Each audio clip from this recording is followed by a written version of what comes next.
এক শিয়াল আর এক শিয়ালি ঘন বনে বাস করত। একদিন শিয়াল তার শিয়ালিকে একটি গোপন কথা বলল।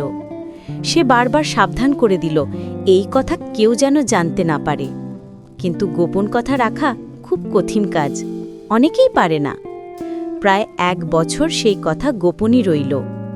তারপর একদিন গোপন কথাটি ছড়িয়ে পড়ল সারা বনে। গাছে, ঝোপে, ঝাড়ে সবাই জেনে গেল সেই কথা।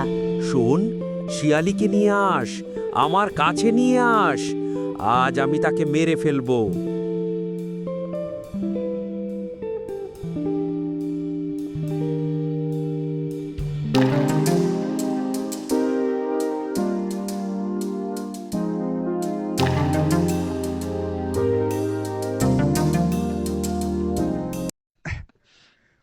শিয়াল মামা, আপনাকে ডাকছে, তাড়াতাড়ি যান।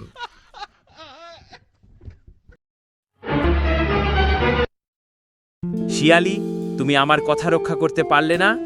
এই অপরাধের জন্য আমি তোমাকে মৃত্যুদণ্ড দিচ্ছি। হে শিয়াল, আমাকে ক্ষমা করুন। অপরাধীর জন্য আমি দায়ী, এটা সত্য। কিন্তু এক অর্থে আপনিও দায়ী।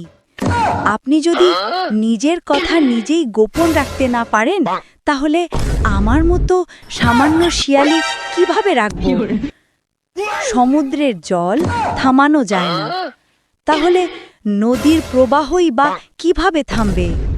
শিয়াল গভীরভাবে শুনল শিয়ালির কথা। তার প্রিয় শিয়ালি ঠিকই বলেছে, এটি তার নিজের ভুলও। শেষে শিয়াল শিয়ালিকে ক্ষমা করল এবং মুক্তি দিল। বন আবার শান্ত হল।